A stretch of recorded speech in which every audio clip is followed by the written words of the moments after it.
In the fog-shrouded shadows of 1930s Eldridge Manor, a scream pierces the midnight storm. Sir Reginald Dark, poisoned in his bolted study. No entry, no escape. Suicide? Or a locked-room murder laced with wartime sins? Enter Hercule Poirot, unravelling motives of greed, revenge, and forbidden love among suspects. The scheming wife, debt-ridden son, betrayed partner, vengeful psychologist, and trembling maid. Hypnosis compels death. Chapter 1. The Shadowed Manor. The year was 1935, and the English countryside, particularly the rugged expanse of the Yorkshire moors, seemed perpetually shrouded in a veil of melancholy mist. Eldridge Manor, a sprawling Gothic edifice of weathered stone and ivy-cloaked towers, stood as a testament to faded grandeur. Built in the late 18th century by a long-forgotten baron with a penchant for the dramatic, the manor had witnessed its share of intrigues, scandals, and whispered tragedies. Now, under the ownership of Sir Reginald Dark, it pulsed with a new kind of darkness, one born not of ancient curses, but of modern ambitions and hidden sins. Sir Reginald was a man whose name evoked both admiration and unease in the circles of high society and industry. A self-made industrialist, he had risen from humble beginnings in the shipyards of Liverpool to command a vast empire in arms manufacturing. His factories churned out munitions that had fueled the Great War, and even in peacetime, his dealings extended into shadowy realms, whispers of secret contracts with foreign powers, innovations in weaponry that bordered on the unethical. Yet, to the outside world, he was the epitome of success. Knighted for his contributions to the empire, married to the elegant Lady Evelyn, and father to a promising son, Victor. The manor's weekend gatherings were legendary, drawing an eclectic mix of guests who came for the opulent dinners, the fine wines, and the promise of lucrative alliances. On this particular autumn evening, as the sun dipped below the horizon in a blaze of crimson and gold, the guests began to arrive. The wind howled across the moors, carrying with it the scent of damp earth and impending rain. Carriages and motor cars crunched along the gravel drive, their headlights piercing the gathering dusk like wary eyes. First came Mr. Harlan Thorpe, Sir Reginald's business partner. A burly man with a perpetual scowl etched into his ruddy features. Thorpe had been with Dark since the early days, sharing in the profits but harbouring resentments over what he perceived as stolen ideas, patents that bore Dark's name alone. He stepped out of his Bentley, clutching a leather briefcase that seemed incongruously heavy, his eyes darting toward the manor's illuminated windows as if anticipating confrontation. Following closely was Dr. Lydia Voss, a striking woman in her mid-40s, her dark hair pulled into a severe chignon that accentuated her sharp, intelligent features. A psychologist by profession, she had met Sir Reginald during the Erupts War, when her expertise in the human mind had been employed in interrogations and morale studies. Rumours swirled about her past, ties to German academia before the conflict, a brother lost in the trenches due to faulty equipment that some traced back to Dark's factories. She arrived in a modest taxi, her coat wrapped tightly against the chill, her expression one of quiet determination. "A pleasure to be invited," she murmured to the butler, Mr. Jenkins, as he took her valise, though her tone suggested otherwise. Then there was Miss Clara Benton, the young maid who had been in the Dark family's employ for scarcely a year. Slender and wide-eyed, with a mop of unruly auburn curls barely contained under her cap, Clara moved with the efficiency of one accustomed to invisibility. Yet her hands trembled slightly as she helped unpack the guest's luggage, her thoughts drifting to the heated whispers she'd overheard between Victor and his father the night before. Victor Dark, the heir apparent, was a handsome youth of 25, with his mother's fair complexion and his father's piercing blue eyes. But beneath the charm lay a reckless streak, gambling debts that mounted like storm clouds, arguments with Sir Reginald that echoed through the halls. He lounged in the drawing-room, nursing a brandy, his mind elsewhere as the guests assembled. Lady Evelyn Dark, the hostess, glided through the foyer like a spectre of elegance. Her gown of emerald silk shimmered under the chandelier's light, but her eyes held a glacial coolness. Married to Sir Reginald for over 2 decades, their union had long since soured into a facade of politeness. She greeted each guest with a practiced smile, her voice a melodic contralto that masked deeper frustrations. "Darling Harlan, so good of you to come," she said to Thorpe, air-kissing his cheeks. To Dr. Voss, a nod.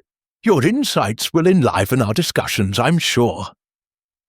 All the while, her gaze flicked toward the study door, where her husband had sequestered himself hours earlier, poring over documents that he guarded like state secrets. As the clock in the grand hall chimed 8, dinner was announced. The dining room, with its oak-panelled walls and a table set with silver and crystal, exuded an air of opulent restraint. Candles flickered in ornate holders, casting elongated shadows that danced like conspirators. Sir Reginald emerged at last, his tall frame clad in a tailored tuxedo, his moustache trimmed to military precision. "Welcome, one and all," he boomed, his voice resonant with authority. "To old friends and new ventures." The meal proceeded with the usual pleasantries. Talk of the stock market's volatility, the rising tensions in Europe, and light fare like the latest West End productions. Yet undercurrents rippled. Thorpe's pointed remarks about fair shares in their latest deal, Voss's subtle probes into Sir Reginald's wartime experiences, Victor's sullen silence broken only by requests for more wine. After beer, a dessert, a rich plum pudding that Clara served with downcast eyes. The party retired to the drawing-room for coffee and liqueurs. Sir Reginald excused himself briefly, citing a need to review correspondence in his study. "Business never sleeps, eh?" he joked, though his eyes betrayed fatigue. The study was his sanctum, a room lined with bookshelves groaning under tomes on engineering and psychology, a massive mahogany desk dominating the centre, and a single window overlooking the moors. The door, heavy oak with a sturdy bolt, ensured privacy. The evening wore on. Lady Evelyn played the piano softly, her fingers dancing over keys in a melancholic Chopin nocturne. Thorpe and Victor engaged in a tense game of billiards in the adjoining room, the clack of balls punctuating their murmured arguments. Dr. Voss sat by the fire, a book on Freudian theory open in her lap, her gaze occasionally lifting to observe the others with clinical detachment. Clara flitted in and out, replenishing drinks, her ears attuned to every snippet of conversation. It was nearing midnight when the first hint of unease crept in. The wind had risen to a gale, rattling the panes like impatient fingers. Thunder rumbled distantly, a harbinger of the storm to come. Sir Reginald had not rejoined the group, and Lady Evelyn's glances toward the study grew more frequent. "Perhaps I should check on him," she said at last, rising gracefully. But before she could move, a blood-curdling scream pierced the air, echoing from the hallway. All froze. The scream came again, raw and terrified. It was Clara, bursting into the drawing-room, her face ashen, hands clutching her apron. "Sir Reginald! Oh God, Sir Reginald!" she gasped, collapsing into a chair as Victor rushed to her side. "What is it, girl? Speak!" demanded Thorpe, his voice booming. "In the study. He's dead, poisoned, I think, the vial in his hand." Chaos ensued. The men bolted toward the study, Lady Evelyn trailing with a hand to her throat, Dr. Voss following calmly but alertly. The door was bolted from within. Impossible, as no one had seen anyone enter or exit since Sir Reginald's retreat. Victor shouldered it open with Thorpe's help, the wood splintering under force. Inside, the scene was one of frozen horror. Sir Reginald slumped over his desk, his face contorted in agony, eyes staring blankly at the blotter stained with ink and something else. In his right hand, rigidly clenched, was a small glass vial, empty but for residue that gleamed ominously. The air held a faint bitter almond scent. "Cyanide," Voss murmured knowingly. Papers scattered across the desk, letters, blueprints, a half-written note that trailed off mid-sentence. The window was latched shut, curtains undisturbed. No sign of struggle, no intruder. "Suicide?" Victor whispered, his voice cracking. But Lady Evelyn shook her head, tears welling, though whether from grief or shock, none could tell. "Or murder," Thorpe growled, eyeing the group, suspiciously. Dr. Voss knelt briefly, checking for pulse, though it was futile. The door was locked. How? Clara, hovering in the doorway, sobbed. "I went to bring him tea. Knocked, no answer. Peered through the keyhole. Saw him like that. I screamed." The storm broke then, rain lashing the windows like accusations. Telephones were down. Lines severed by the gale, Jenkins reported. No calling the police until morning. The group retreated to the drawing room, nerves frayed, suspicions kindling. It was Victor who suggested summoning help from afar. "There's that detective fellow, Poirot. Father mentioned him once, from a case in London. Brilliant mind, they say." A telegram was dispatched via the chauffeur, braving the storm to the village. Hours passed in tense vigil, the manor's shadows deepening. Dawn crept in grey and reluctant, the moors sodden under ceaseless rain. A knock at the door announced the arrival of Hercule Poirot. The diminutive Belgian detective, impeccably attired in a woolen overcoat and Homburg hat, stepped inside, his moustache a masterpiece of symmetry, his green eyes sharp as scalpels. Accompanying him was not his usual companion, Captain Hastings, but a local inspector summoned en route, though Poirot waved him off dismissively. "Mon ami, this is a matter for the little grey cells, not truncheons." Greeted by the assembled household, Poirot absorbed the scene with a single sweeping glance. "Monsieur Dark, a man of secrets, non? Tell me everything from the beginning."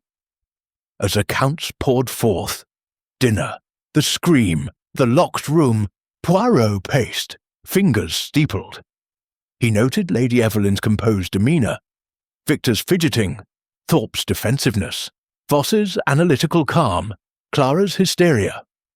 Jenkins, the butler, provided alibis, all accounted for, save Sir Reginald alone. In the study now cordoned, Poirot examined meticulously. The vial, no fingerprints, but the victim's. The desk, a smudged footprint near the chair, too dainty for a man's boot, perhaps a woman's shoe. The note, "I can no longer bear the—" "Bear what? Guilt? Blackmail?" "The dark case," Poirot murmured, eyeing a locked briefcase under the desk. "What shadows does it hold?" Questions flew. Motives? Lady Evelyn's strained marriage, Victor's debts, overheard arguments, Thorpe's business grudges, stolen patents, Voss's wartime vendetta, her brother's death, Clara's possible eavesdropping, or more. Poirot paused at the window, rain streaking the glass. A puzzle, mes amis. Locked room, poison self-administered, yet the air hums with deceit. As the chapter closed on this enigmatic dawn, a thunderclap shook the manor. Poirot's eyes gleamed. The game begins, but beware, the killer watches. Chapter 2. Arrival of the Little Grey Cells. The rain continued its relentless assault on Eldridge Manor, as Hercule Poirot alighted from the mud-spattered motor car that had braved the storm-swept roads from the village.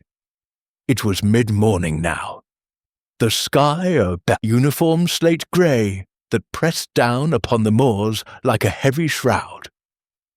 Poirot, ever the picture of meticulous elegance despite the inclement weather, adjusted his Homburg hat and smoothed his overcoat before stepping gingerly onto the gravel drive. His shoes, polished to a mirror shine, sank slightly into the sodden earth, eliciting a faint tisk of disapproval from the detective. "Ah, the English weather," he murmured to himself in his precise, accented English. "It conspires against order and cleanliness." Mr. Jenkins, the butler, stood rigidly at the manor's grand entrance, umbrella in hand, his face a mask of professional solemnity tinged with the strain of the night's events. He had served the Dark family for over 30 years. A steadfast presence through prosperity and scandal alike. His silver hair was impeccably combed, his tailcoat immaculate, but his eyes betrayed the exhaustion of a sleepless vigil. "Monsieur Poirot," he intoned with a slight bow, "we are most grateful for your prompt arrival. The household is in disarray. Please, this way." Poirot followed Jenkins into the foyer, where the air hung heavy with the scent of polished wood, damp wool, and an undercurrent of something more acrid. Perhaps the lingering trace of fear. The grand staircase swept upward to shadowed upper floors, flanked by portraits of stern ancestors whose eyes seemed to follow the intruders. To the left, the drawing-room doors stood ajar, revealing glimpses of the assembled suspects, huddled in hushed conversation. Poirot's keen gaze swept over the scene, cataloguing details with the efficiency of a well-oiled machine. A crumpled handkerchief on the side table, a half-empty decanter of brandy, the faint smudge of ash on the carpet from a hastily extinguished cigar. "First, mon ami," Poirot said to Jenkins, his voice calm yet commanding, "you will assemble everyone in the drawing-room. I must see their faces, hear their voices, observe their little mannerisms. The truth, it hides in such details." Jenkins nodded and hurried off to comply, leaving Poirot to remove his coat and hat, which he handed to a waiting footman with instructions for careful drying.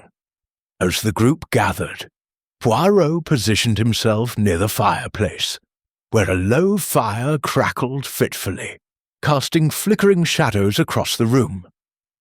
The drawing-room was a study in faded opulence, velvet drapes in deep burgundy, Persian rugs worn thin in places, armchairs upholstered in brocade that had seen better days.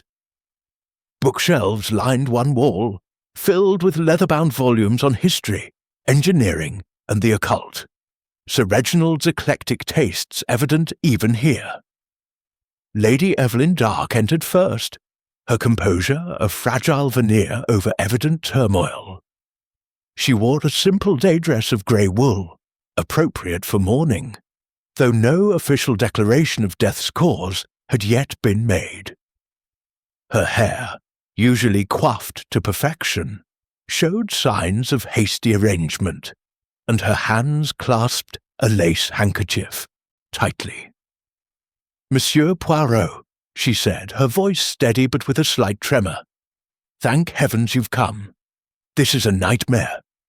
Reginald, he was not a man to take his own life. Someone has done this to him." Poirot inclined his head politely. "Madame, my condolences.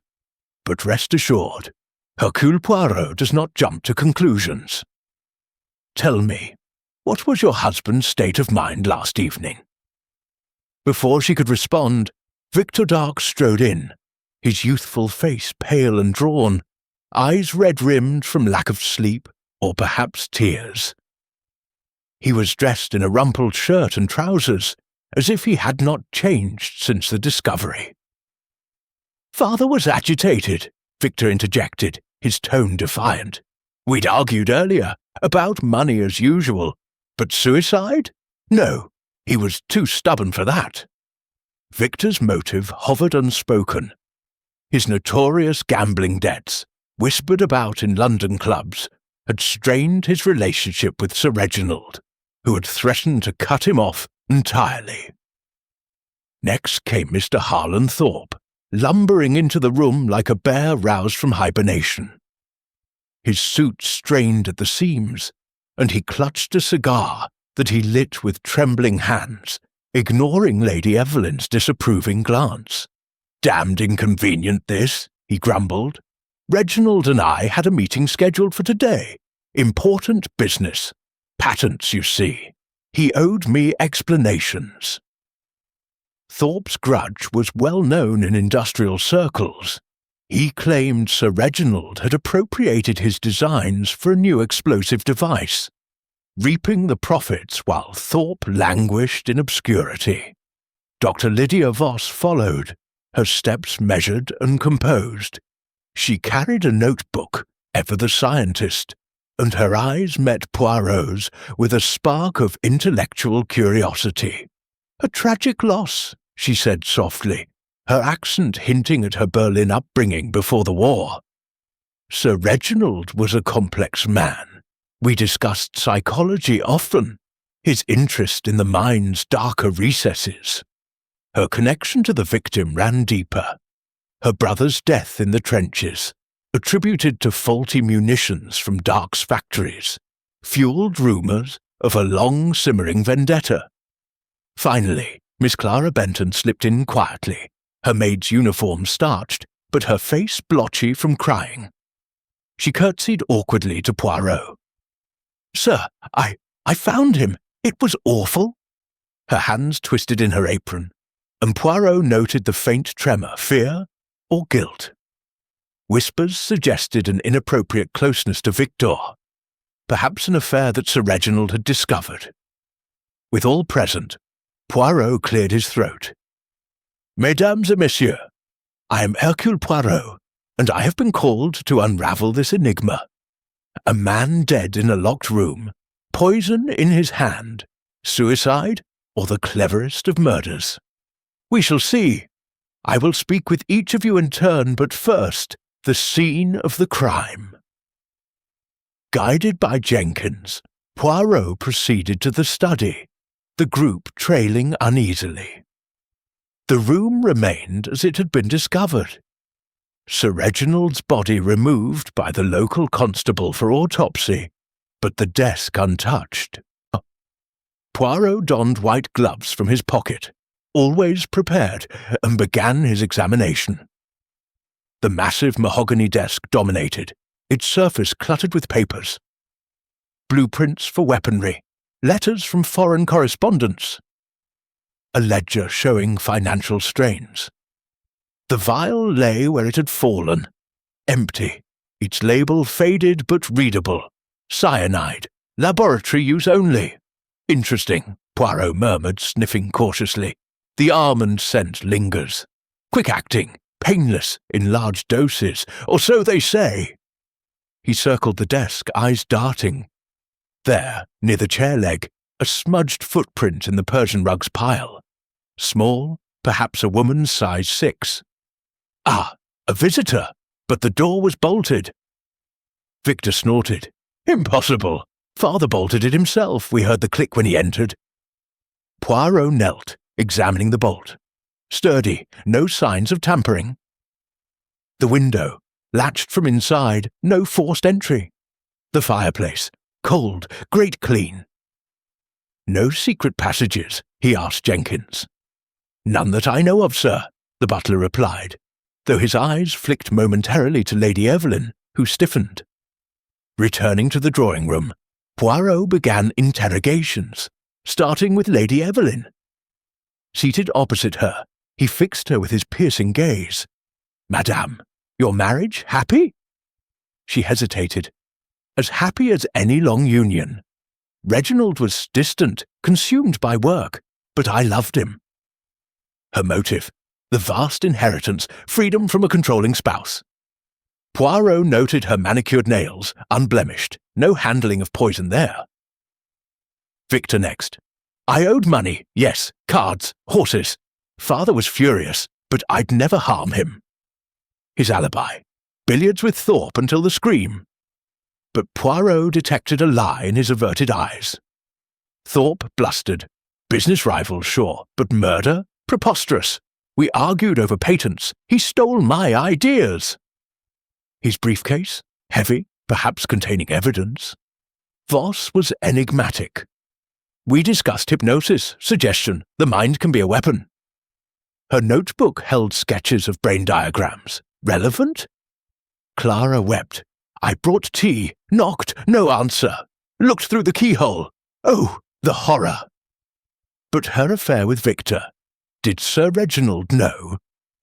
As evening approached, storm unabated, Poirot paced.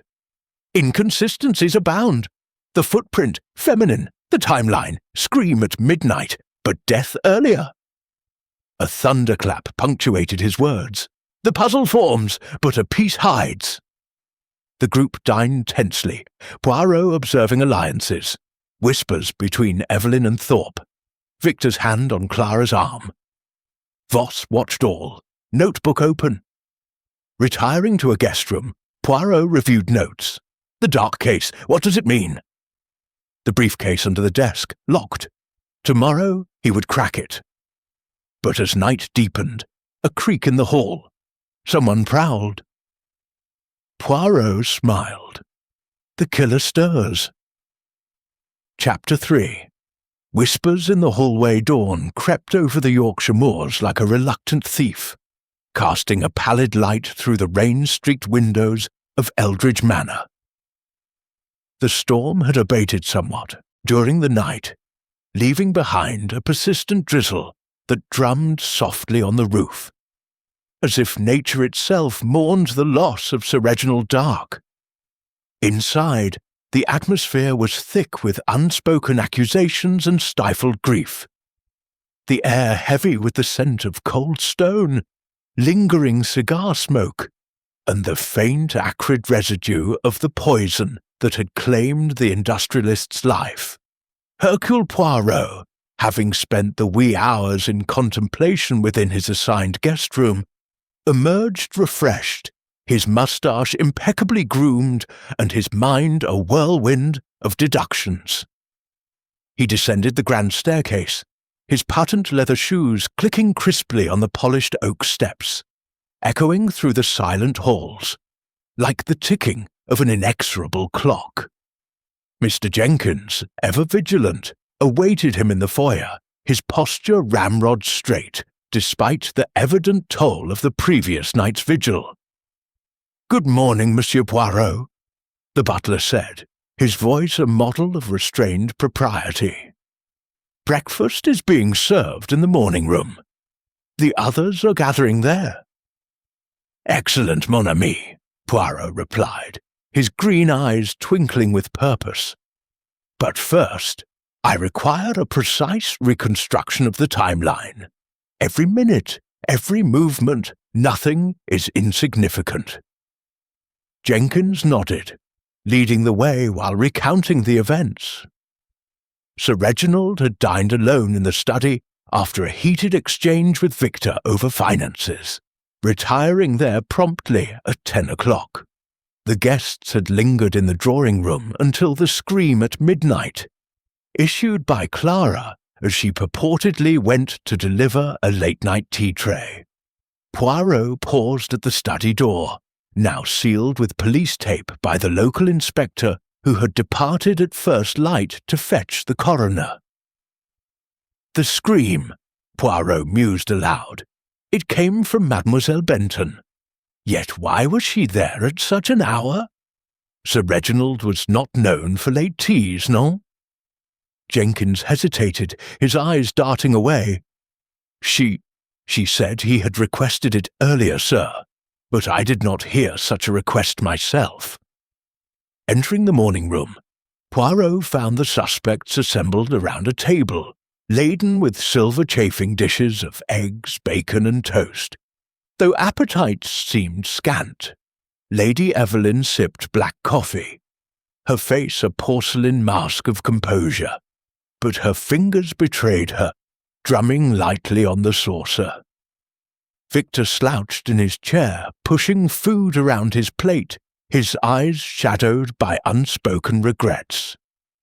Thorpe attacked his meal with grim determination, as if fueling for battle, while Dr. Voss observed the group with the detached interest of a scientist studying specimens.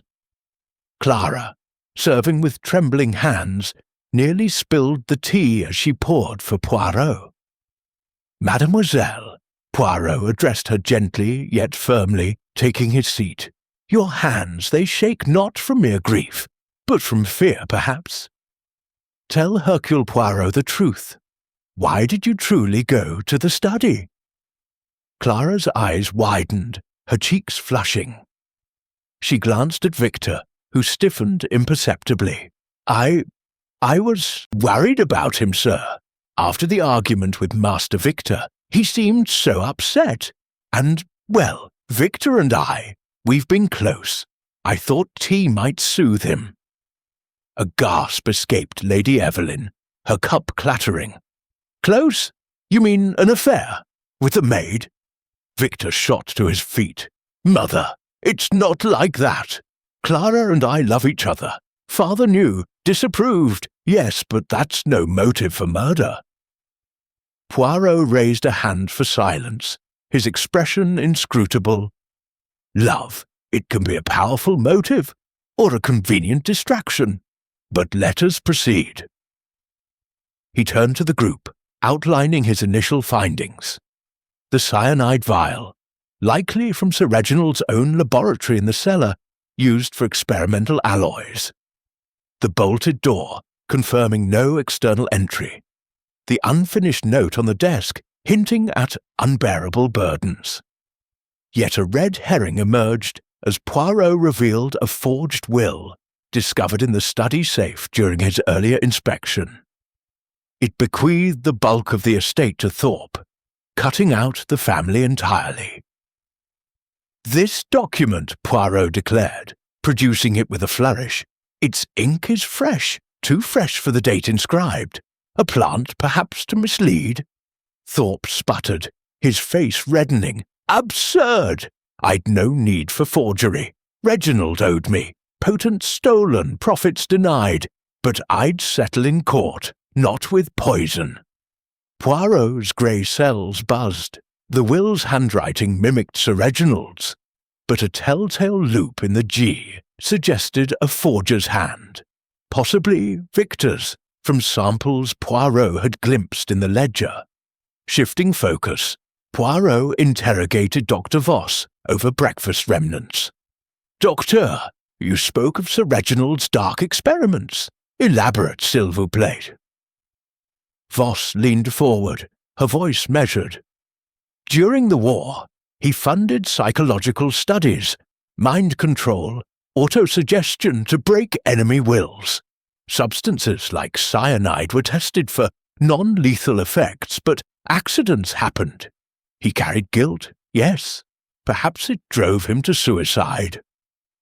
Her eyes held Poirot's, challenging. But Poirot discerned a flicker. Personal pain? Her brother's death, linked to Dark's faulty weapons, provided a motive for revenge. As the morning wore on, the group dispersed uneasily, but Poirot lingered, eavesdropping on whispers in the hallway. Lady Evelyn cornered Thorpe near the staircase. "We must act quickly," she hissed, her voice low but urgent, "if Poirot finds the real will." Thorpe growled back, "Quiet, woman! Our arrangement holds, if you keep your end." Poirot, hidden behind a suit of armour, noted the intimacy in their tones.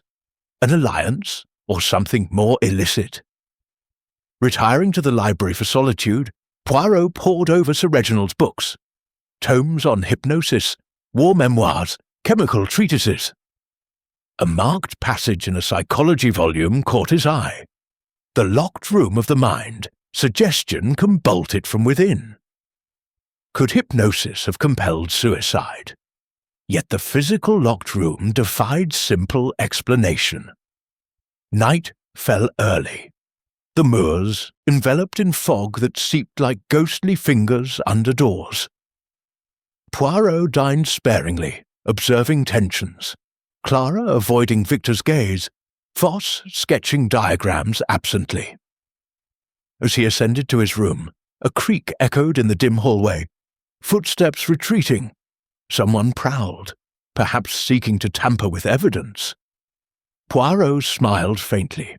"The whispers grow louder," he murmured, "but Hercule Poirot listens well. What revelation awaits in the shadows?" Chapter 4. The Poisoned Chalice. The afternoon sun struggled to pierce the perpetual gloom enveloping Eldridge Manor, its rays filtering weakly through the library's leaded windows like hesitant intruders. The room, a sanctuary of knowledge and secrets, was lined with towering shelves groaning under the weight of ancient volumes, treatises on alchemy, engineering marvels, and the arcane arts of the mind. Dust motes danced in the faint light, swirling like unspoken suspicions as Hercule Poirot orchestrated his next move. He had summoned the suspects here, away from the oppressive drawing room, to delve deeper into the heart of the mystery. The air was thick with the scent of aged leather and beeswax polish, undercut by the lingering tension that had settled over the household like a fog. Poirot stood at the head of a long oak table, his diminutive figure commanding the space with an authority that belied his stature. His moustache twitched slightly as he surveyed the assembled group. Lady Evelyn, seated with rigid poise, her hands folded in her lap. Victor, leaning against a bookshelf, arms crossed defiantly. Thorpe, puffing on a cigar that filled the room with acrid smoke. Dr. Voss, perusing a nearby volume with feigned interest, and Clara, hovering near the door, her eyes downcast and fidgeting with the hem of her apron. Jenkins stood sentinel by the entrance, ready to fetch any required item. "Mesdames et messieurs," Poirot began, his voice a melodious blend of precision and drama. "We gather in this temple of wisdom to uncover the poison that felled Sir Reginald Dark. Not merely the cyanide in his veins, but the venom of deceit that courses through this manor." He paused for effect, allowing the words to sink in. "The autopsy report, telephoned from the village this morning, confirms death by cyanide ingestion, administered in his evening brandy. The chalice, as it were, was poisoned, but by whom, and how, in a room locked from within?" Victor shifted uncomfortably. "The brandy decanter was in the study all evening. Father poured it himself. No one else touched it." Poirot nodded, his eyes gleaming. "Précisément. Yet traces of cyanide were found only in the glass, not the decanter. A clever sleight of hand, no? The poison added post-pour, perhaps." He turned to Thorpe, who stubbed out his cigar abruptly. "Monsieur Thorpe, you accuse Sir Reginald of theft. Patents purloined, fortunes filched. Did your grudge extend to this?" Thorpe's face darkened like a gathering storm. "I'd not deny our quarrels, but murder? Bah! I'd ruin him in the courts, not with some coward's toxin." His motive burned brightly. Years of resentment over shared inventions, now solely credited to Dark, leaving Thorpe in financial straits. Poirot pressed on, addressing Victor and you, young monsieur. Debts mounting like the moor's mists. Your father threatened disinheritance, a quarrel overheard by all. Convenient if he were to depart. Victor's fists clenched. "I loved him, despite our rows. Point your finger elsewhere, perhaps at Thorpe, with his endless grudges." Accusations flew then, the room erupting in a cacophony of denials and retorts. Lady Evelyn interjected theatrically, dabbing at her eyes with a handkerchief. "How dare you imply such things? Reginald was my life. Our marriage may have cooled, but I'd never—" Her voice broke, but Poirot noted the dryness of her eyes, the calculated pause. Her motive: liberation from a domineering husband, control of the estate's vast wealth. Dr. Voss, ever the voice of reason, suggested a psychological angle. "Consider autosuggestion, Monsieur Poirot. Sir Reginald's experiments delved into the subconscious. A planted idea could drive one to self-destruction, mimicking suicide." She spoke with authority, her notebook open to diagrams of neural pathways. Poirot inclined his head. "Intriguing, Docteur. Your expertise in hypnosis. Did you perhaps demonstrate on him?" Voss's composure faltered momentarily. "We discussed theories, nothing more." Yet her wartime ties, the brother's death, revenge cloaked in science. Clara, silent until now, fidgeted with a silver locket around her neck, a gift from Victor perhaps. I saw nothing, sir. Just brought the tea tray, as I said." Poirot examined the vial anew, produced from his pocket with gloved hands. "Fingerprints? Absent save the victim's, wiped clean, or never touched by another." A false clue emerged. A torn letter fragment on the desk, implicating Voss in espionage. A wartime letter begging for mercy over defective weapons. This, Poirot held it aloft, suggests betrayal. But the tear is too neat, the paper too crisp, a forgery planted to divert. Tension simmered as the storm outside renewed its fury, wind howling like a banshee against the panes. Poirot paced, his grey cells aligning the puzzle. "The truth! It hides in plain sight. The motives entwine like ivy on these walls." He paused dramatically, the group hanging on his words.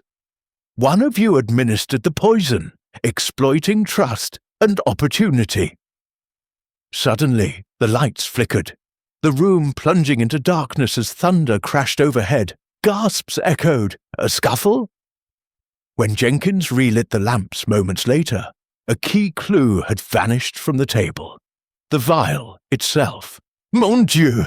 Poirot exclaimed, his face thunderous. "Sabotage! Who dares defy Hercule Poirot in his pursuit of justice?" The suspects exchanged wary glances, the air electric with fear and guilt. Outside, lightning illuminated the Shura moors, casting eerie shadows. The game had escalated. Who among them had struck in the dark? Chapter 5. Echoes of the past. The relentless drizzle had given way to a thick fog that blanketed the Yorkshire moors, transforming Eldridge Manor into an isolated island adrift in a sea of white. Inside, the corridors echoed with the ghosts of footsteps long faded, and the air carried the musty scent of secrets unearthed. Hercule Poirot, undeterred by the vanishing vial, a bold act of desperation, delved deeper into the labyrinth of Sir Reginald Dark's past. He had spent the morning in the manor's attic, sifting through dusty trunks filled with wartime memorabilia. yellowed letters, faded photographs, and rusted medals that spoke of glory tainted by tragedy. The Great War, that monstrous devourer of souls, loomed large in the victim's history, its shadows stretching into the present crime. Poirot descended to the library once more, his mind a tapestry of interwoven threads. He had requested privacy, but new eyes watched him. Suspects lurking in alcoves, their alibis fraying like old lace. The past, he murmured to himself. It is the key to this locked room of deceit. Settling into a high-backed chair by the window, where the fog pressed against the panes like eager spectators, Poirot reviewed his notes. Sir Reginald's rise as a munitions magnate was well documented, factories churning out shells and rifles that armed the Allies. But whispers of defects, shells that exploded prematurely, rifles that jammed, had cost lives. Among them, Dr. Voss's brother, a young lieutenant buried in Flanders mud, victim to a faulty dark-manufactured grenade. Summoning Voss first, Poirot fixed her with his penetrating gaze as she entered, her posture erect, notebook clutched like a shield. "Dr. Voss," he began, his voice silky yet probing. "Your brother's death, it burns in you like an unquenched fire, no? Sir Reginald's weapons failed him. Revenge, it is a motive as old as time." Voss's eyes narrowed, her intellectual facade cracking slightly. "Yes, Monsieur Poirot, I harbour resentment. Reginald funded my research post-war, perhaps out of guilt. We discussed his experiments, psychological warfare, hypnosis to break minds, but murder? I was in the parlour with Clara, sewing by the fire. Ask her."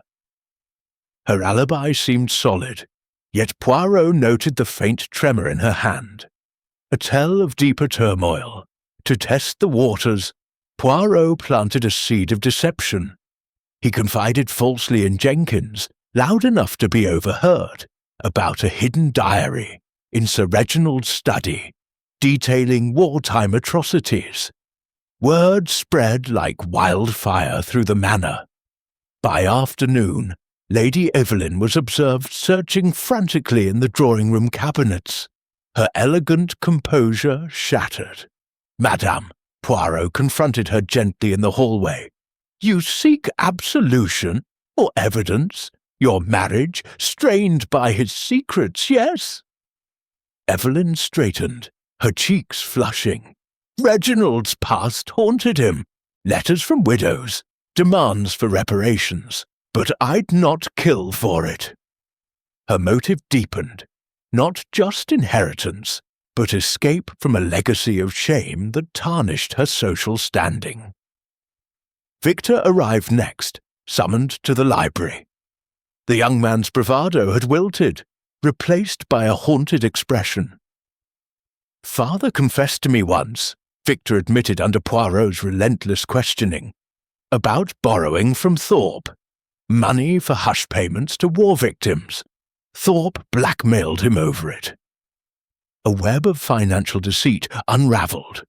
Victor's gambling debts partially funded by Thorpe, creating a triangle of dependency. "But I'd never harm him," Victor protested. Poirot nodded sagely. "Yet your affair with Clara. Did Sir Reginald threaten to expose it?" A red herring surfaced during Poirot's inspection of the servants' quarters. Traces of cyanide in Clara's room, hidden in a tin labelled rat poison. Confronted, Clara burst into tears. "It's for the vermin in the cellar, sir. Jenkins can vouch. I handle the baits." Indeed, the butler confirmed, dismissing the clue as mundane. But it planted doubt, a diversion perhaps orchestrated by the true culprit.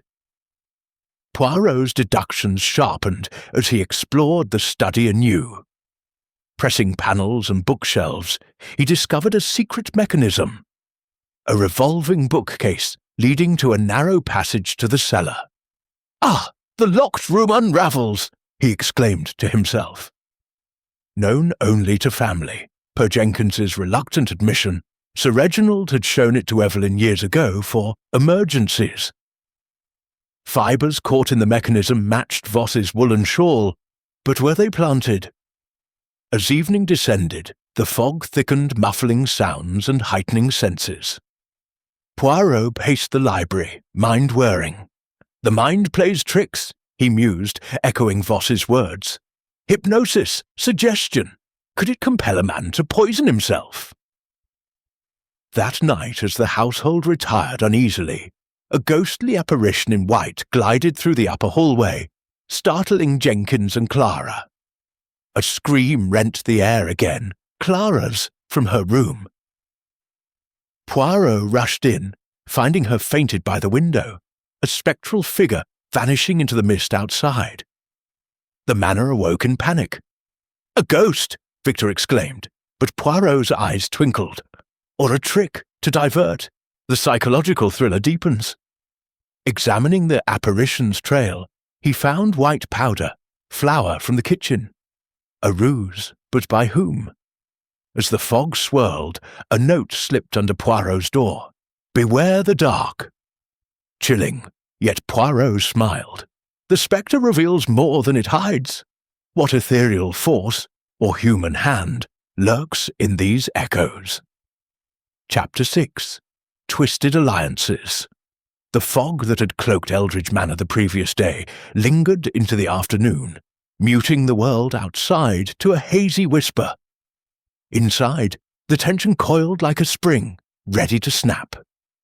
Hercule Poirot, sensing the investigation's midpoint, a delicate balance where alliances twisted and truths began to surface, decided it was time for a bold stroke. He gathered the suspects in the drawing room, where the fire crackled fitfully, casting elongated shadows that danced across the walls like conspirators in a macabre ballet. The air was heavy with the scent of damp wool and wood smoke, underscoring the manor's isolation from the outside world. "Mesdames et messieurs," Poirot announced, his voice cutting through the murmurs like a scalpel. "Today, we reenact the fateful evening. Each of you will reprise your roles precisely as they occurred. Hercule Poirot observes, and the little grey cells, they will detect the discord in the symphony."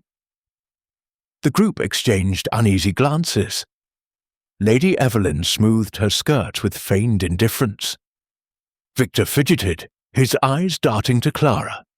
Thorpe lit a cigar, puffing aggressively. Dr. Voss nodded calmly, her notebook at the ready. Clara hovered by the sideboard, tray in hand. The reenactment commenced.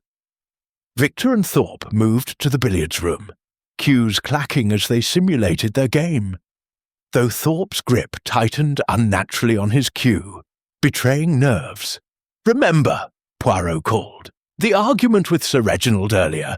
Replay it now." Victor, role-playing his father in the study, barked at an imaginary self about debts, while the real Victor winced. Lady Evelyn played the piano in the drawing room, her notes faltering as Poirot watched. Voss and Clara sewed by the fire, though Clara's needle pricked her finger. Drawing a bead of blood. Tensions mounted palpably. Thorpe, during a break in the billiards, slipped verbally. "Reginald and I dissolved our partnership last week, forged my signature on the papers he did."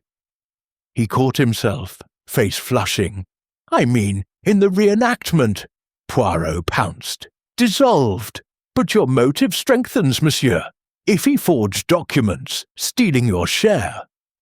Thorpe blustered. It was business, not grounds for murder. Yet the admission hung heavy.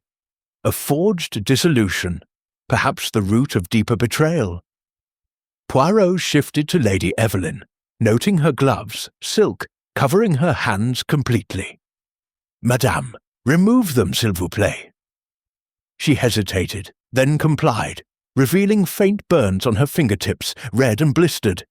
"From the iron," she claimed hastily. "Housework, even for a lady." Poirot arched an eyebrow. "Or from handling cyanide. It burns the skin, no?" Evelyn recoiled. "Absurd! I'd no access." But her alibi wavered. Jenkins recalled her visiting the cellar laboratory days prior. Victor's turn cracked open further fissures. "Your alibi with Thorpe in billiards, solid?" Poirot queried.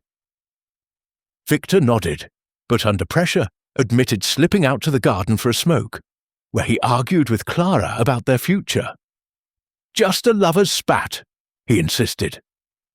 Clara confirmed, tears welling. He wanted to elope, but with Sir Reginald's disapproval. Their secret affair now exposed as a fracture point, perhaps pushing Victor to eliminate the obstacle. Dr. Voss, ever enigmatic, revealed more under Poirot's probing. "Sir Reginald sought my help with hypnosis sessions," she confessed during her parlour scene. "To alleviate war guilt, nightmares of defective weapons. I planted suggestions for peace, but perhaps suicidal thoughts crept in." Her voice trailed, eyes distant. Poirot's grey cells ignited, hypnosis as the weapon, compelling self-poisoning in the locked room. "You avenged your brother subtly, Docteur." Voss denied vehemently. "Therapy, nothing more." A pivotal clue emerged as Poirot examined the study clock during the reenactment. It had stopped at 11:45, not midnight, as the scream suggested. "Time manipulation," he exclaimed. "The clock wound back, perhaps, to falsify the death hour. Alibis hinge on midnight."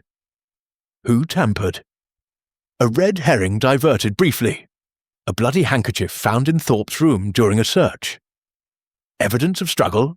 Poirot mused, but Thorpe laughed gruffly. "Nosebleed from the dry air. Happens often." Analysis confirmed. No poison traces, just blood. Dialogue sharpened like daggers. Confronting Evelyn privately in the hallway post-reenactment, Poirot declared, "Madame, your tears are as false as your alibi. Burns from cyanide, searches for diaries. You weave a web of inheritance." She paled but retorted, "Prove it, detective." As rain resumed its pounding assault on the windows, alliances shifted visibly. Poirot, feigning a nap in the library, eavesdropped on whispers in the adjoining conservatory. Voss and Victor, heads close. "The plan unravels," Voss murmured. "If Poirot finds the recorder," Victor hissed, "quiet! We'll handle Thorpe. He knows too much." Poirot's pulse quickened. A recorder? Hidden evidence of hypnosis sessions? The twisted alliances revealed. Perhaps a conspiracy, not a lone killer. Evening deepened into night, the manor creaking under the storm's fury. Poirot retired, but sleep eluded him. A shot rang out suddenly, shattering the darkness. From the garden? The household stirred in alarm, rushing downstairs. Poirot arrived first, lantern in hand. Who fired, and why? The manor held its breath, the cliffhanger taut as a bowstring. In the misty night, a figure fled into the fog. The game had turned deadly. Chapter 7. The Hidden Panel. The sharp report of the gunshot shattered the nocturnal hush of Eldridge Manor, reverberating through the fog-shrouded halls like a clarion call to chaos. Hercule Poirot, ever vigilant even in repose, sprang from his bed with the agility of a man half his age, his nightcap askew, but his mind razor-sharp. He seized a lantern from the bedside table, its flame flickering to life, as he hurried down the creaking staircase. The household stirred in alarm. Doors flung open, footsteps thundered, voices called out in confusion and fear. The storm outside raged anew, rain pelting the windows as if in accompaniment to the drama unfolding within. In the foyer, Poirot encountered Jenkins, pistol in hand, the butler's face pale but resolute. "Monsieur Poirot, heard the shot. From the garden. I keep this for protection," he explained, gesturing to the antique revolver. Victor burst in next, dishevelled in his dressing gown, followed by Thorpe, who brandished a walking stick like a club. Lady Evelyn descended gracefully, her robes cinched tightly, while Dr. Voss appeared composed, a flashlight in her grip. Clara, last to arrive, trembled visibly, her nightdress clinging from the damp air seeping through cracks. "Quickly, to the garden!" Poirot commanded, leading the charge through the French doors. The fog swirled thickly, reducing visibility to mere yards. The lantern's beam cutting swathes through the mist like a lighthouse in peril. Mud squelched underfoot as they fanned out, searching for the source. "There! A figure fleeing toward the moors!" Victor shouted, pointing into the gloom. Thorpe lumbered after, but the shadow vanished into the impenetrable white. Poirot knelt by a flower-bed, examining fresh footprints, large masculine boots, perhaps Thorpe's size. "A warning shot, or an attempt," he mused aloud. Jenkins admitted firing into the air upon seeing a prowler near the cellar window. "Intruder, sir, or one of us." Returning indoors, soaked and chilled, Poirot assembled them in the library, where a hastily kindled fire offered scant warmth. "This escalation. It reveals desperation. The killer fears exposure." His eyes scanned the faces. Evelyn's calculated calm, Victor's agitation, Thorpe's bluster, Voss's scrutiny, Clara's terror. The reenactment's revelations lingered, Burns' alibis, hypnosis, and now this. Poirot decided to press his advantage. "The locked room! It is no longer a mystery. Observe!" He led them to the study, lantern aloft. With deliberate flair, Poirot approached the bookshelf, fingers tracing spines until he found a worn volume on Renaissance mechanics. A gentle pull, and with a groan of hidden hinges, the shelf swung inward, revealing a narrow passage descending into darkness. Gasps echoed. "Mon Dieu! A secret panel!" Victor exclaimed. Jenkins nodded gravely. "An old escape route from smuggling days, sir. Sir Reginald knew of it, showed it to Lady Evelyn and myself for emergencies." Evelyn feigned surprise. "I'd forgotten. It's been years." But Poirot noted her evasion. Inspecting the passage, Poirot's keen eyes spotted a snag, a woolen fibre, dark green caught on a splintered beam. "This matches Dr. Voss's shawl from yesterday." Voss touched her neck absent-mindedly. "Impossible! I never entered here." Poirot pocketed the evidence, planted perhaps, to implicate you. The passage led to the cellar, where Sir Reginald's laboratory stood. Shelves of chemicals, including cyanide vials. One missing. "Access undetected," Poirot declared. "The poison delivered via this route, the door bolted after." Back in the library, interrogations intensified. Clara, under Poirot's gentle yet insistent probing, cracked. "It was Lady Evelyn. She ordered me to plant the fibre, said it would protect us." Evelyn rose indignantly. "Lies! The girl fabricates to save her lover." But Clara persisted, tears streaming. She knew about the passage, used it to argue with Sir Reginald that night. Betrayal hung thick, alliances fractured. Poirot turned to the dark case.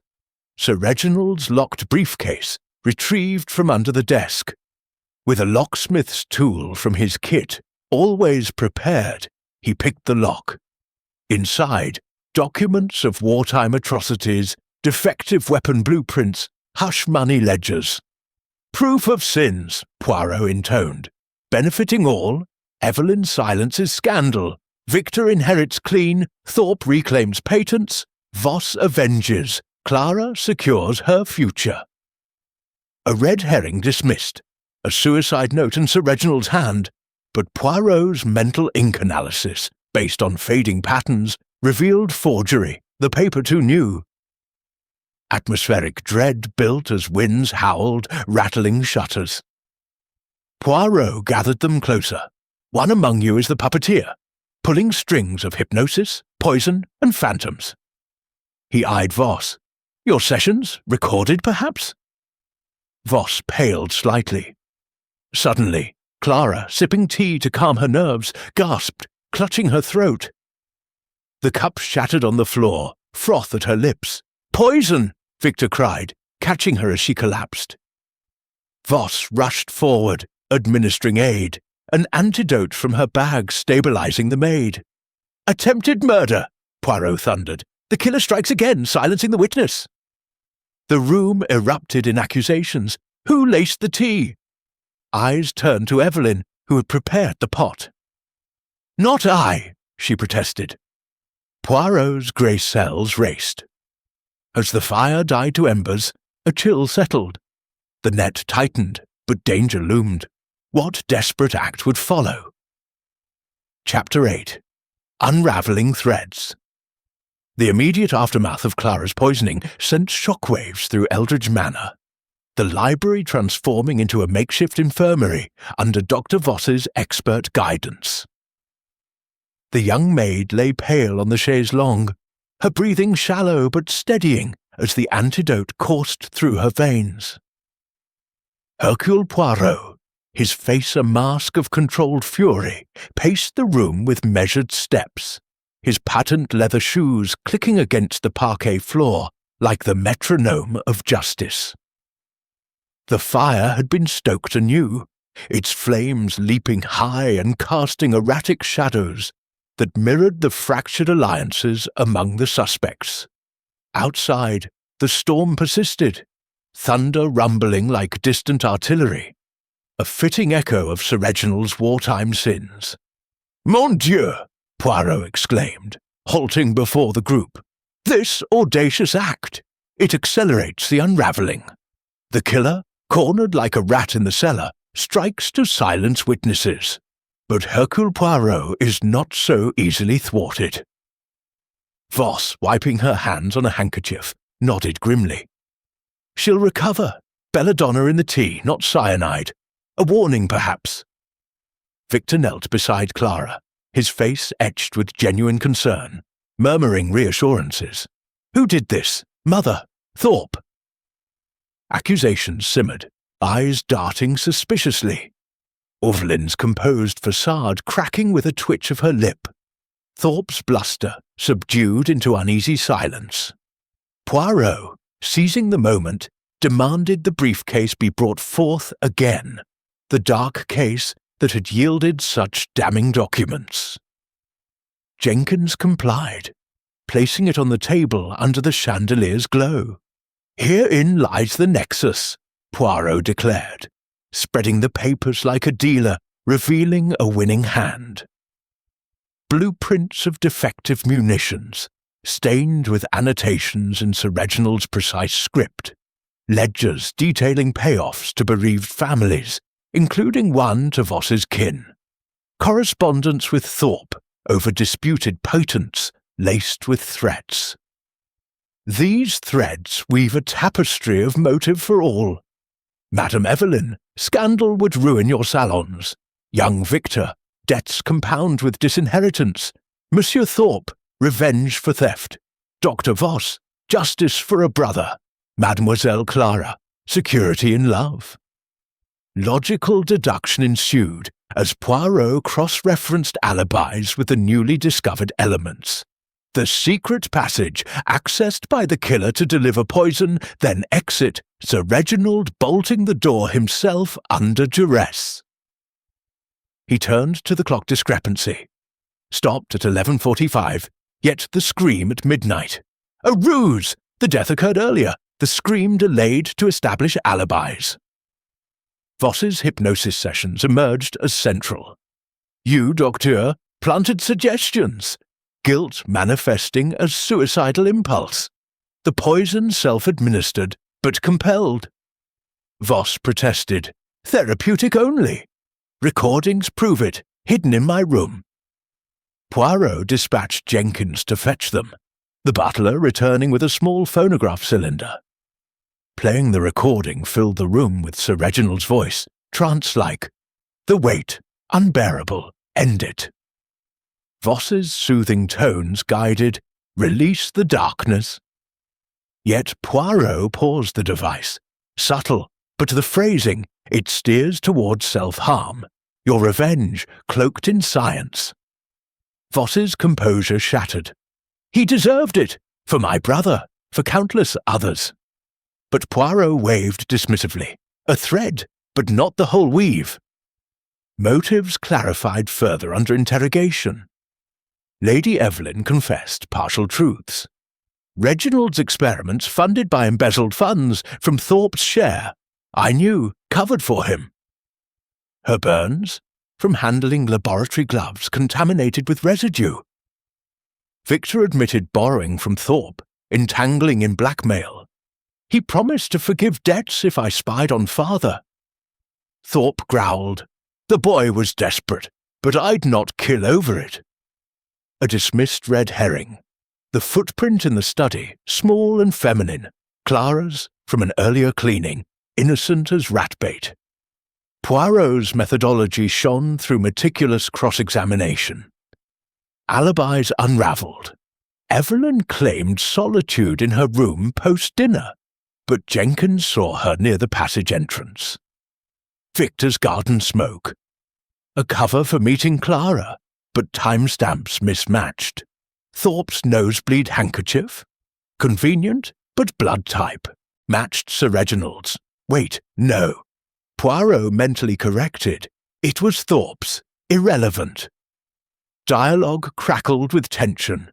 Monsieur Thorpe, Poirot intoned, your lies crumble like vieux fromage. The dissolved partnership, you forged it to claim all. Thorpe deflated. Yes, but Reginald discovered it, threatened exposure. As twilight bled into the fog-shrouded moors, a confession loomed.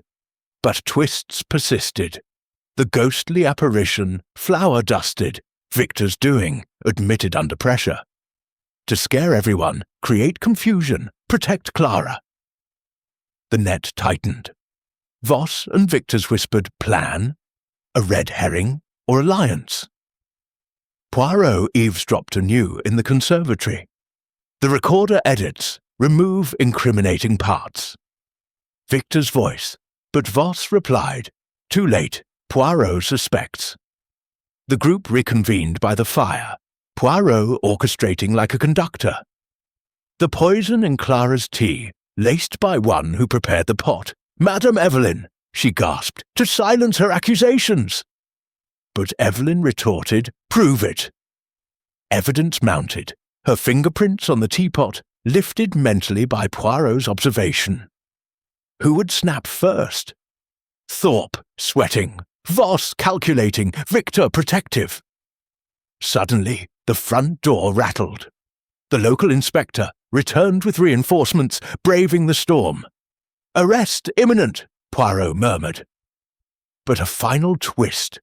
The vanished vial resurfaced in Thorpe's pocket during a pat-down. Planted, he roared.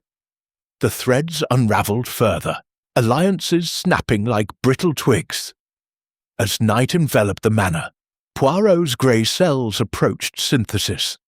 The killer's mask slipped. Who hid beneath? Chapter 9. The Gathering Storm.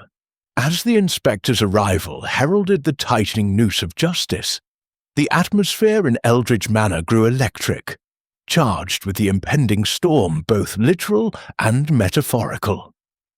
The fog outside had lifted slightly, but dark clouds amassed on the horizon, promising a deluge that would match the torrent of revelations about to unfold. Hercule Poirot, sensing the climax of his investigation, summoned the suspects once more to the drawing-room. Candles flickered in ornate holders, their flames dancing erratically in the draughts seeping through the cracks.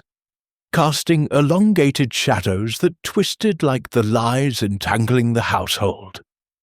The air was thick with the scent of beeswax, stale cigar smoke from Thorpe's habit, and the faint medicinal tang from Clara's recent ordeal.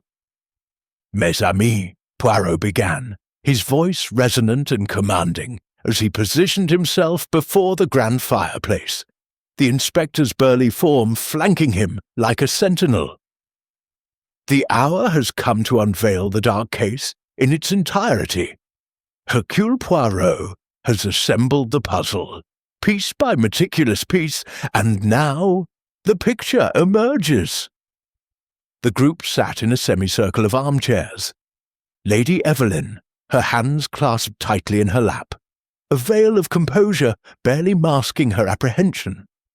Victor, beside a recovering Clara on the chaise, his protective arm around her shoulders. Thorpe slouched with a tumbler of whisky, his ruddy face glistening with sweat. Dr. Voss, ever the picture of intellectual poise, her notebook closed, but her eyes sharp as scalpels. Jenkins hovered discreetly by the door, ready to assist. Poirot paced slowly, his hands clasped behind his back, building the drama with each measured step. First, the red herrings, those deceptive fish that swim to mislead. The forged will, benefiting Monsieur Thorpe, crafted by young Victor, in a desperate bid to shift blame and secure his inheritance amid debts. Victor started, his face paling. "How did you—" Poirot raised a finger. "The handwriting, mon jeune ami. The loops in the geos match your ledger entries precisely. A clumsy forgery, born of panic." Victor hung his head, Clara squeezing his hand in silent support. Next, the planted evidence, the fibre in the secret passage implicating Dr. Voss, orchestrated by Madame Evelyn with Clara's coerced aid. Evelyn's eyes flashed. "Preposterous! I'd no reason," Poirot interrupted smoothly. "Ah, but you did, madame. To divert from your own burns, cyanide residue from handling the vial in the laboratory preparing the poison. Your searches for the diary, your whispers with Thorpe. An affair, perhaps, or a pact to share the spoils once Sir Reginald was removed." Evelyn's composure cracked, a sob escaping. "It was Thorpe's idea, the dissolution papers, but I never meant murder." Thorpe slammed his glass down. "Lies! She's twisting it. I wanted my patents back, not blood on my hands." Poirot nodded sagely. "Indeed, monsieur. Your bloody handkerchief. A mere nosebleed, irrelevant. The vial in your pocket, planted by another to frame you." The inspector's men shifted, ready for action, as accusations rippled through the room. Poirot paused dramatically, the thunder outside rumbling in crescendo. "Now, the true killer, Dr. Lydia Voss. Using your expertise in hypnosis, you compelled Sir Reginald to suicide, avenging your brother's death from his defective shells in the trenches." Voss's face remained impassive, but her knuckles whitened. "Speculation, Monsieur Poirot. The recordings show therapy, nothing more." Poirot produced the cylinder with a flourish. "Ah, but listen closely." He wound the phonograph, Sir Reginald's voice echoing. "The guilt, I must end it. The vial awaits."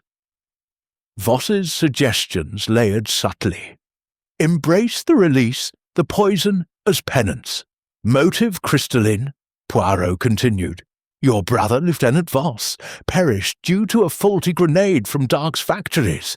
Documented in the briefcase. You infiltrated as a guest, conducted sessions in the study, planting the idea over weeks. The locked room. Suggestion made him bolt it after ingesting the cyanide, delivered via the passage you learned of through wartime correspondence." Evidence mounted. A hidden recorder in the study's clock tampered to stop at 11:45, captured the final session. Your voice, Docteur, drink and find peace. The scream at midnight. Delayed by Clara unwittingly, but the death earlier, alibis fabricated. The gunshot cliffhanger resolved. The shot last night, a blank from Jenkins's pistol, fired as a test by the prowler. You, Docteur, attempting to retrieve the recorder before discovery. Voss rose slowly, her voice steady. It was Thorpe. He profited most, stole the potents, blackmailed Reginald. Thorpe roared in denial, but Poirot shook his head. Nah, Thorpe's forgeries were reactive. Your plan premeditated. The ghostly apparition. Victor's distraction, but the poison in Clara's tea. Your belladonna from your medical bag to silence her knowledge of your late-night movements. Thunder peaked, shaking the manor as Voss's facade crumbled. He deserved it, for the lives ruined, the brothers lost. She lunged for the door, but the inspector blocked her path. In the chaos, she darted through the French doors into the storm, rain lashing like whips. After her! Poirot cried, the group pursuing into the misty moors. Lightning illuminated her fleeing figure. Skirts sodden, towards the cliffs. Victor and Thorpe charged ahead, the inspector barking orders. Poirot, less agile, followed with Jenkins, his mind racing. Would justice prevail, or would the storm claim another victim? The gathering storm had broken, revelations poured forth, but the chase intensified the thriller's grip. Chapter 10. Resolution in the Mist. The storm raged with unrelenting fury as the pursuit spilled out from Eldridge Manor onto the treacherous Yorkshire moors. Lightning forked across the sky, illuminating the fog-shrouded landscape in stark fleeting bursts, while thunder roared like the judgment of the gods. Dr. Lydia Voss, her dark coat whipping in the gale, fled with the desperation of a cornered animal, her measured intellect giving way to primal flight. Behind her, the inspector's men charged forth, lanterns bobbing like will-o'-the-wisps, their shouts swallowed by the wind. Victor Dark and Harlan Thorpe, fueled by a mix of outrage and vindication, pounded the sodden earth, while Lady Evelyn remained at the manor's threshold, her face a mask of conflicted relief. Hercule Poirot, less suited to such physical exertions, followed at a brisk pace with Jenkins, his overcoat sodden, but his resolve unyielding. "She heads for the cliffs, mon ami," Poirot called over the din. "The mist conceals, but the grey cells, they guide." Voss's silhouette darted through the bracken, her breaths coming in ragged gasps. The moors, vast and unforgiving, had claimed wanderers before. Slippery peat bogs, hidden ravines, and the sheer drop of the coastal cliffs. She glanced back, her sharp features twisted in defiance, rain mingling with tears of rage.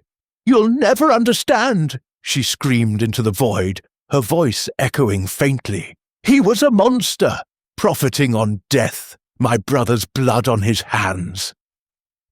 But the pursuers closed in, the inspector's whistle, piercing the storm, summoning his constables to fan out and encircle. Poirot, navigating with uncanny precision, recalling a map glimpsed in Sir Reginald's study, directed the group. "To the left, Inspector! The path narrows there." A bolt of lightning revealed Voss teetering on the cliff's edge, the sea crashing far below like a ravenous beast. Waves pounded the rocks, foam spraying upward in ghostly plumes. She halted, chest heaving, as the men approached cautiously. Victor raised a hand. "Dr. Voss! Lydia! It's over! Come back!" Thorpe, panting, added gruffly, "You've said your piece. Justice now." Cornered, Voss turned to face them, her eyes blazing with the fire of conviction. Justice! Sir Reginald evaded it for years. His factories spewed death, defective shells that exploded in our soldiers' hands. My brother Hans, just 20, torn apart in the mud of Passchendaele. Reginald knew, covered it up with bribes, experiments on minds to forget. I came here not as a guest, but as an avenger. Poirot stepped forward, his voice calm amid the chaos, rain streaming from his Homburg hat. Doctor, your psychological web ensnared him, but not Hercule Poirot. Confess fully, the method, the madness. Voss laughed bitterly, the sound lost in thunder. Hypnosis, yes. Sessions in his study, planting seeds of guilt. The vile calls, I whispered in trance. He poured the cyanide himself, bolted the door as suggested, his mind my puppet. No fingerprints, no entry, perfect. The clock stopped early to muddle timelines, alibis I wove with care. She gestured wildly. Red herrings, the fibre I planted myself, knowing suspicion would fall elsewhere. Clara's poisoning, belladonna to quiet her prying eyes. The prowler, me, retrieving the recorder before you found it. Poirot nodded. And accomplices? None. Pure mind control. Your expertise from war interrogations turned to vengeance. The inspector edged closer, handcuffs ready. That's enough, miss. You're under arrest for murder. Voss glanced at the abyss below. A moment of hesitation. Better the sea than your cages. But Victor lunged, grabbing her arm just as she stepped back. Thorpe aided, pulling her from the brink as constables swarmed. Struggling briefly, Voss sagged in defeat, the fight draining from her. He deserved reckoning, she murmured as they led her back through the mist. The return to the manor was sombre, the group drenched and exhausted. Inside, by the roaring fire, Poirot tied the final threads. Clara, recovered, clung to Victor. The ghostly tricks, Victor's distractions, protective but misguided. Evelyn's pacts with Thorpe. Financial salvages, not murder. The dark case? Sir Reginald's briefcase of sins, exposed now, bringing closure.